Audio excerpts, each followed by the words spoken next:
And so then Summer came back here with you later that afternoon, right? Yes. Okay. And so was there anybody else with you? No, not when we came home, no. Was there anybody else swimming with you? People, I think, had questions about Hello and welcome to True Crime Rocket Science, the most authentic voice in true crime. In this episode, we're going to look at 7 serious contradictions, and in each case, I'm going to play you the actual audio, and then we're going to talk about it, and I guess we can decide whether we think that they are serious contradictions, yes or no, and then move on to the next one. Interestingly, in the news today is an article on Fox News saying that both of Summer's parents have got criminal records. Well, is this relevant? Is it relevant or isn't it? Someone recently left a comment. I'm going to read it here. I'm not sure yet that we can jump to the assumption of guilt just yet. Have they got a past? Yes. Have they some questionable parenting skills? Yes. Could they be lying? Possibly. My question is, what are they lying about? Could this be a couple who've had prior dealings with the authorities just trying to hide some of the neglect which indirectly may have led Summer to come to some sort of harm? Maybe. If so, that's not quite the same thing as saying they both know what happened to their daughter. And so this episode is really going to deal with that thing of, well, you know what, it's neither here nor there. I'm not sure I see anything. And so what you want to do by the end of this episode is get a stronger sense, is something being covered up, and if so, what? Before we get to that, if you haven't subscribed to the channel, please do. You can click on the light blue icon on the bottom right of your screen, like, share, leave a comment. Thank you to the 200 or so who've subscribed since the last video. And let's get started. So at the end of this episode, I'm going to provide my answer to that position that was stated at the outset. But first, let's go through the 7 serious contradictions, starting with number 1. Candus said she went for a walk, or was it a swim? Waiting on my mother's prescription from the drugstore at Walgreens on Fort Henry and Moreland Drive. And Warriors was straight across, so we just figured I'd take her over there to go swimming for a little bit while we waited on my mom's prescription. Now, there's quite a lot to say about just this particular statement. So I think, first of all, we've got to look at where she's talking about.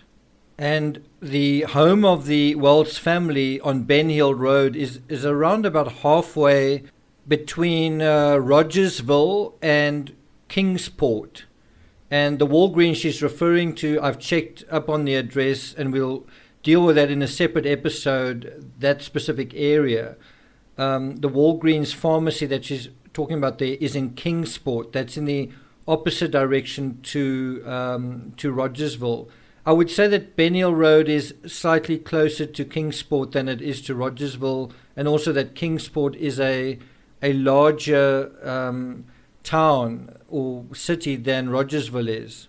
Now, a couple of things come out of this statement by Candus. One of them is the fact that she was waiting on a prescription, right? I don't know whether it's that relevant to say that it was her mother's prescription or that they waited a long time. I think the 2 things that are really important to take out of that is, number 1, that she was waiting for medication or drugs, right? And the other thing is that they went swimming. And the they is also important. Who went swimming? So it was certainly Summer, and we saw video of that. And then there were 2 other people in that. We're not going to talk too much about that here. We want to get to the part dealing with the contradiction. But I do think it is important to bear in mind that there's another aspect to the story besides alcohol intoxication. There could be something else going on. Some people have mentioned opioids, but that's not really the ambit of this episode. We want to talk about contradictions here. And so the contradiction here is, did Candus go for a walk or a swim, right? And you may not hear it in the statement, but what Candus apparently said in the 911 call, and the source for this is in an article on WJHL, is that in the 911 call, Candus said that she went for a walk, right? And the problem with that is that she later says that she never goes for walks. She never goes for walks or jogs or anything like that. Now, what we're actually doing is, unfortunately, we don't have the 911 audio.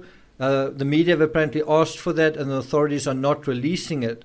But what we know from what has been reported is that in the 911 call, Candus said she came back from a walk, and that was when she found that Summer was gone.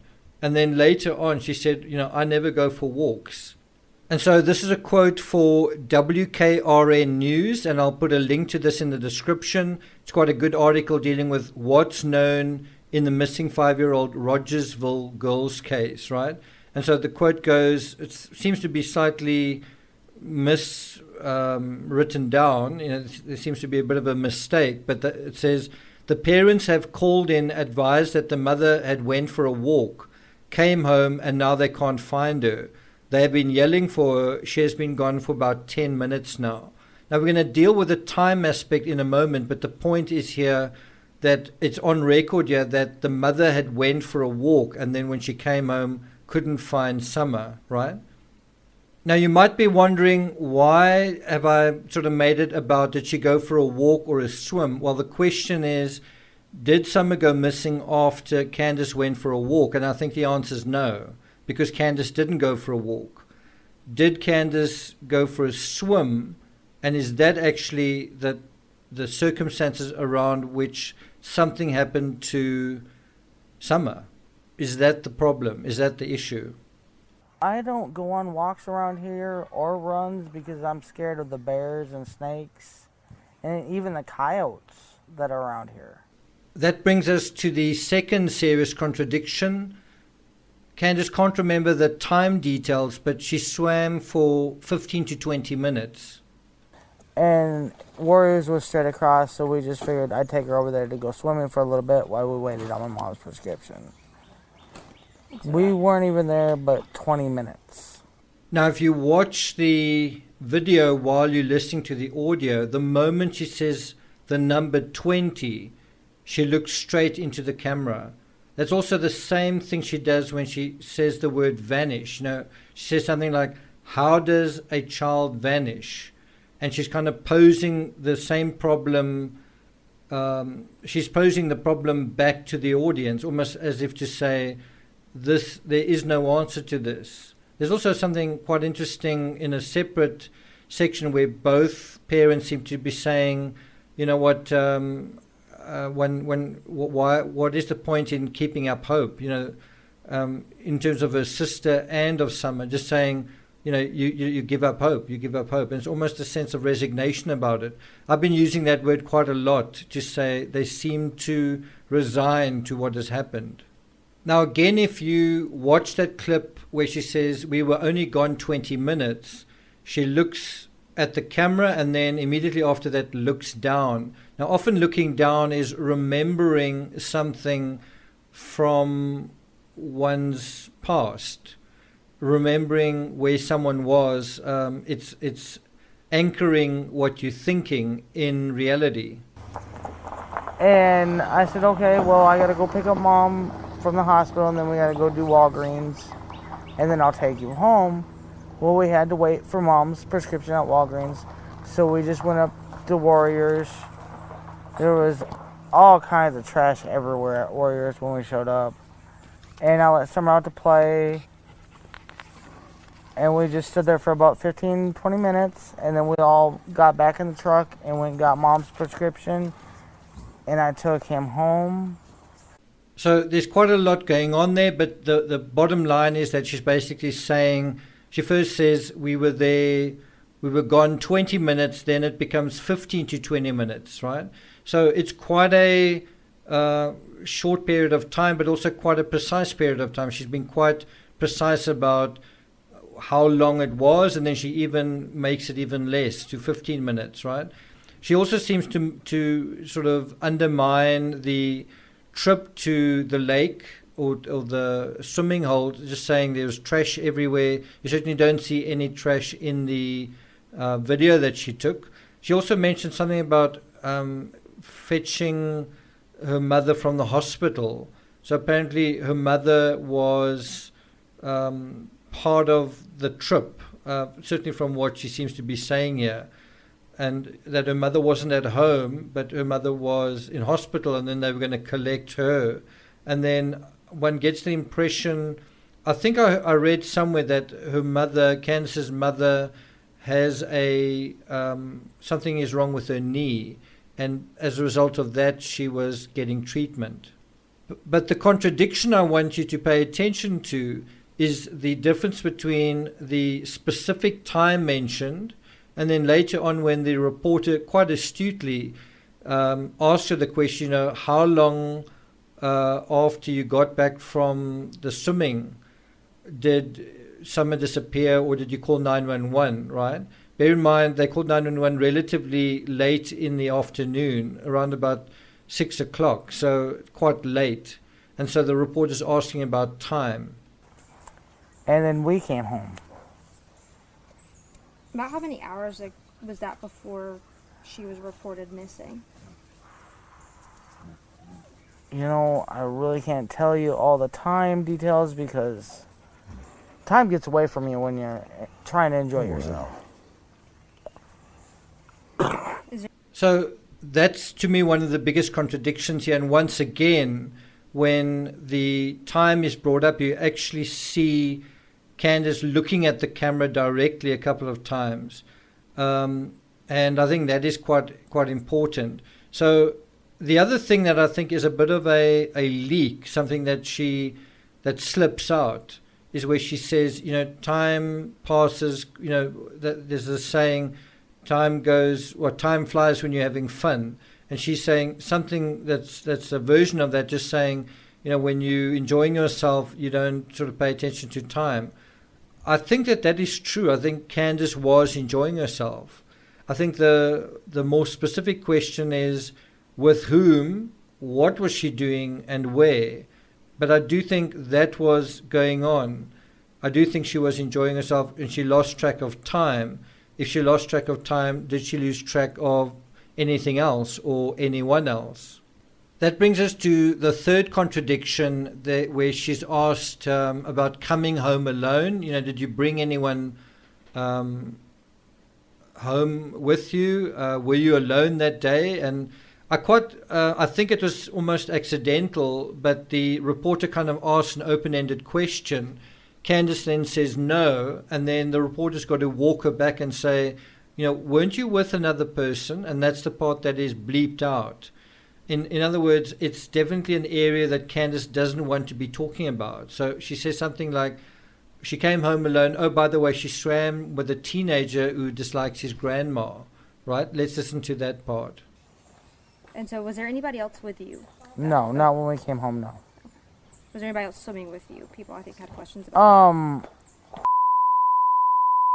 wanted to go with because he didn't want to be around his grandmother because, as he would call it, she's a I'm sorry, that's what he said.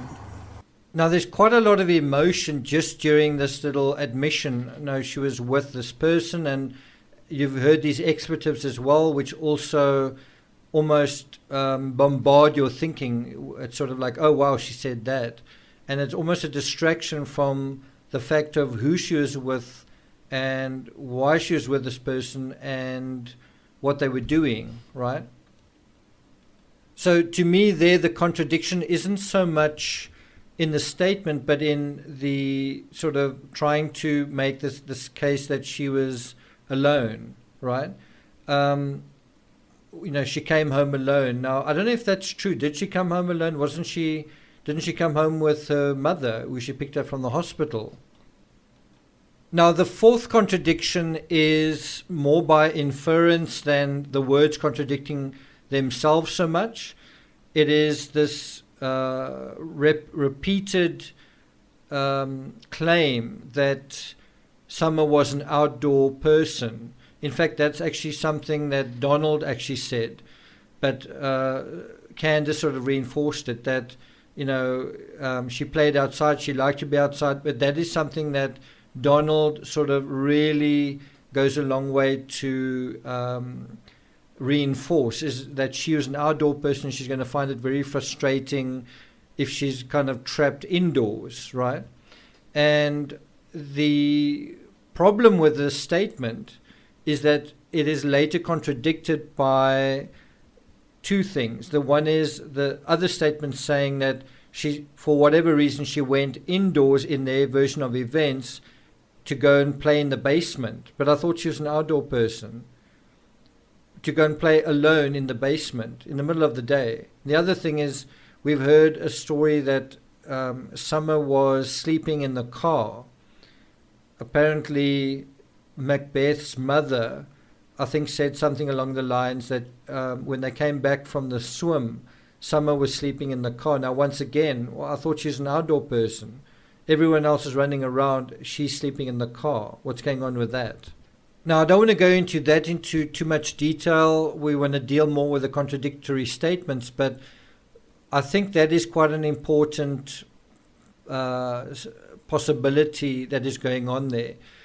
Number one, did anyone see Candus sleeping in the car? If she was in the car, was she sleeping? Or was she unconscious? Was something else going on? Had she been sedated? Was something else going on beyond the sedation?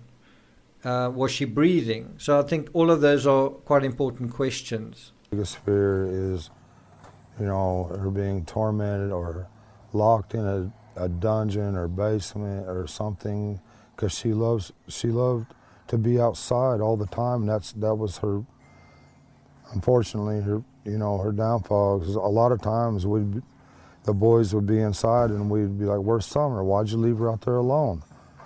Go get Summer now." And that's happened over and over again.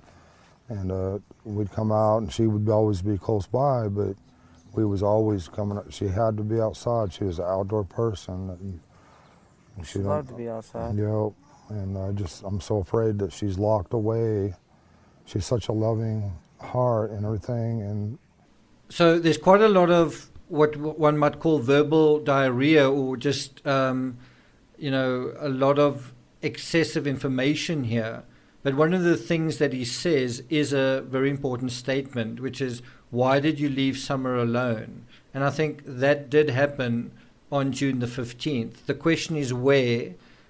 The question is, where was she left alone, and what happened when she was left alone? Number 5 is a contradiction between what Candus said and what Donald said. So Donald said something like, of course they were on the internet. This is when Summer went inside the house and went apparently into the basement.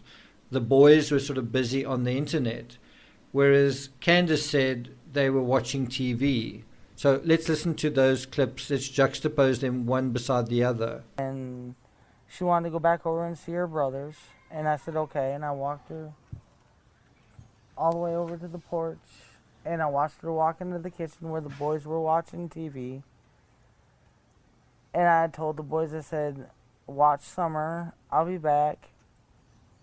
And within 2 minutes I came back. And I asked the boys where their sister was, and they said, she went downstairs, Mom, to play with her toys in the playroom.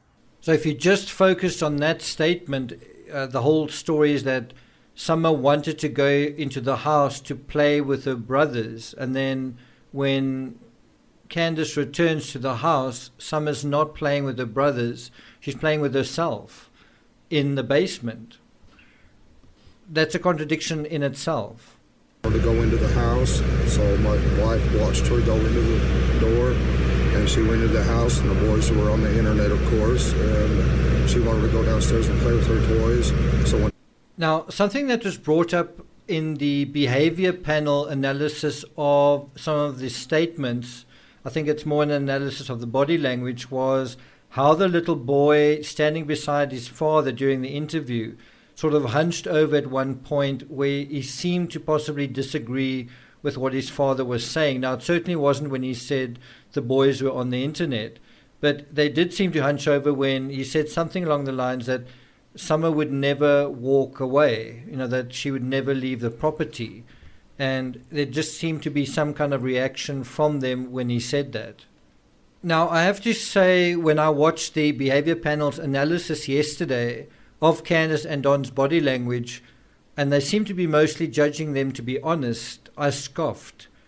Don has a criminal record as long as you're armed by the sounds of it. Candus seems to be a heavy substance abuser. The best and most natural liars in the world are drug addicts, and jailbirds come a close second. So how one can pronounce on their behavior on camera as completely honest is baffling. Summer hasn't gone missing for more than 2 weeks because everyone in the story is beyond reproach. Okay, and that brings us to point number 6, where Candus says she was gone for 2 minutes. Well, was it 2 minutes or 10, right? Or was it 20? And so the 2 minutes she's talking about is where she went into the house and she said, she was gone for 2 minutes. She doesn't say where. And that needs to be juxtaposed to what was said in the 911 call, where she apparently said, Candus said that some had been missing for 10 minutes, right? And once again, you've got some very accurate time reporting here compared to what she said earlier about being very vague about the hours that had gone by earlier in that day. And I told the boys, I said, watch Summer, I'll be back. And within 2 minutes I came back.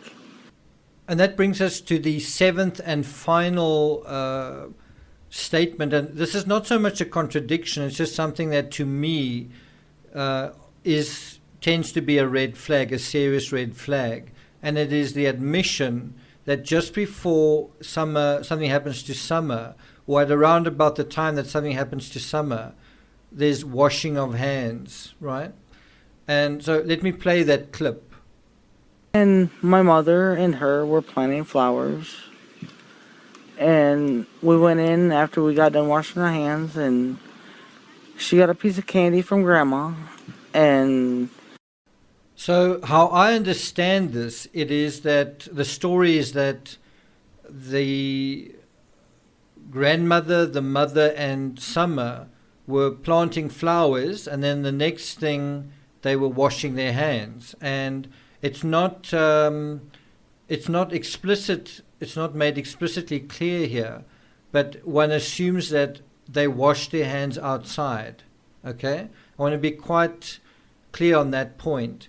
Is that the washing of the hands, apparently from it being covered in dirt, occurred outside, not inside, and only once the washing was completed did they then go inside the house. So there wasn't washing inside the house. Now, the washing, if the story is true, then the washing likely happened using the garden hose or a garden tap outside. But I wonder whether that isn't true, whether there was some washing up going on somewhere outside, whether it was closer to the swimming hole or closer to the Wells home. But that is something that to me is a serious problem. There are so many high-profile cases where clothes are washed and people wash themselves, that it's just something that you've really got to look out for. You see that in the John Benet Ramsey case, laundry that's being done at the time, or clothes that haven't been washed. Patsy wearing the clothing that she was wearing the previous night. And Amanda Knox doing washing when she normally didn't really do any washing. Chris Watts and so on and so on. Just so many cases where washing comes up. So when it does come up, you've got to ask what is going on. It's also possible the admission that the grandmother gave Summer something that looked like candy, something that was ingested. It's possible that that could be a psychological code for something else. So it's possible that it really was candy, but it's also possible that in her effort to try and be as forthcoming as possible, Candus is saying something that is a parallel to what actually happened. Does that make sense? So my response to that whole idea of, well, maybe all of this is just maybe this, maybe that, it's neither here nor there, maybe they've got questionable parenting skills. Are they really lying about anything that really matters? And, it's possibly this, possibly that. And so my response is that's fair, but what's not fair is to say that the lack of affect is appropriate under the circumstances. It's possible to have a criminal record, to regularly abuse drugs or alcohol, to lie about what has happened, to not show the appropriate emotion and still be innocent. So it's possible to have all of those things going on and still be innocent. It's possible. I just don't think it's likely. And of course, there are people who disagree, such as apparently the behavior panel. It is very difficult to assess some of these cases, these high-profile cases, before the fact, before we actually know what the outcome is. But that's the challenge. The challenge is, are you able to thin slice, are you able to take small amounts of information and start developing patterns that are reconcilable, contiguous, that sort of integrate with one another into something that becomes an exemplar for reality. It's not the full reality, but it's certainly the beginnings of the skeleton around which reality will be assembled, put together, like pieces of a puzzle. Have you come across any other contradictions? If so, please make a note in the comments. Something that I haven't really dealt with here are contradictions from Donald's side. I focused more on what Candus has said. The next video I'm going to do in this series will be dealing with this area near Kingsport where they apparently went swimming, and we're going to look at that area in a little bit more detail. So until then, thank you for listening, and I'll see you guys next time.